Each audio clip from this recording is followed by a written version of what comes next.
अथ 44 सर्गः। तथा तु तम् समादिश्य भ्रातरम् रघुनन्दनः बबन्धासिम् महातेजा जाम्बूनदमयत्सरुम् ततस्त्रिविनतम् चापमादायात्मविभूषणम् आबध्य च कपालौ द्वौ जगामोदग्रविक्रमः तम् वन्यराजो राजेन्द्रमापतन्तम् निरीक्ष्य वै बभूवान्तर्हितस्त्रासात् पुनः सन्दर्शनेऽभवत् बद्धासिर्धनुरादाय प्रदुद्रावयतो मृगः तम् स्म पश्यति रूपेण द्योतयन्तमिवाग्रतः अवेक्ष्यावेक्ष्य धावन्तम् धनुष्पाणिर्महावने अतिवृत्तमिवोत्पाताल्लोभयानम् कदाचन शङ्कितम् तु समुद्भ्रान्तमुत्पतन्तमिवाम्बरम् दृश्यमानमदृश्यम् च वनोद्देशेषु केषुचित् छिन्नाभ्रैरिव संवीतम् शारदम् चन्द्रमण्डलम् मुहूर्तादेव ददृशे मुहुर्दूरात् प्रकाशते दर्शनादर्शनेनैव सोपाकर्षत राघवम् सदूरमाश्रमस्यास्य मारीचो मृगताङ्गतः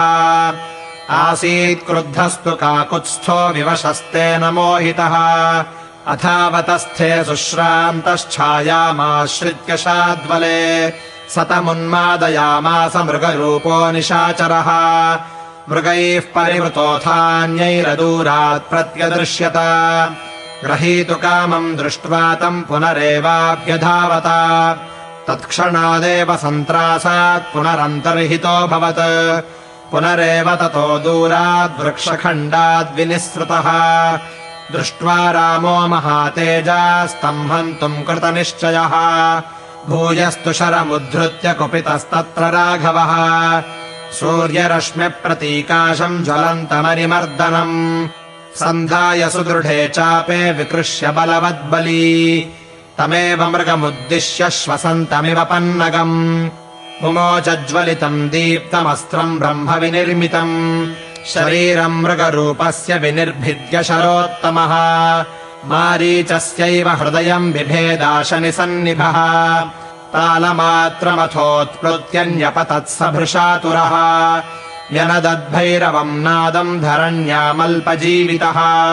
म्रियमाणस्तु मारीचो जहौताम् कृत्रिमाम् तनुम् स्मृत्वा तद्वचनम् रक्षो दध्यौकेन तु लक्ष्मणम् इह प्रस्थापयेत् सीता ताम् शून्ये रावणो हरेत् सप्राप्तकालमाज्ञाय चकार च ततः स्वनम् सदृशम् राघवस्येव हासीते लक्ष्मणेति च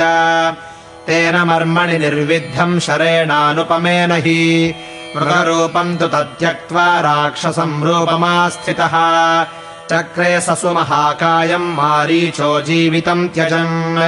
तम् दृष्ट्वा पतितम् भूमौ राक्षसम् भीमदर्शनम् रामो रुधिरसिक्ताङ्गम् चेष्टमानम् महीतले जगाम मनसा सीताम् लक्ष्मणस्य वचः स्मरन्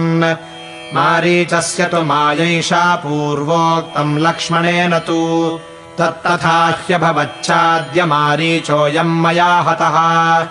हासीते लक्ष्मणेत्येवमाकृष्यतु महास्वनम् ममारराक्षसः सोऽयम् श्रुत्वा सीता कथम् भवेत् लक्ष्मणश्च महाबाहुः कामवस्थाम् गमिष्यति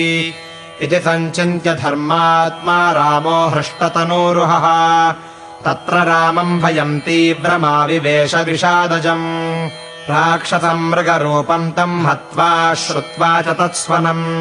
निहत्य पृषतम् चान्यम् मांसमादाय राघवः वरमाणो जनस्थानम् ससाराभिमुखम् तदा इत्यार्षे श्रीमद् रामायणे वाल्मीकीये आदिकाव्ये अरण्यकाण्डे 44 सर्गः।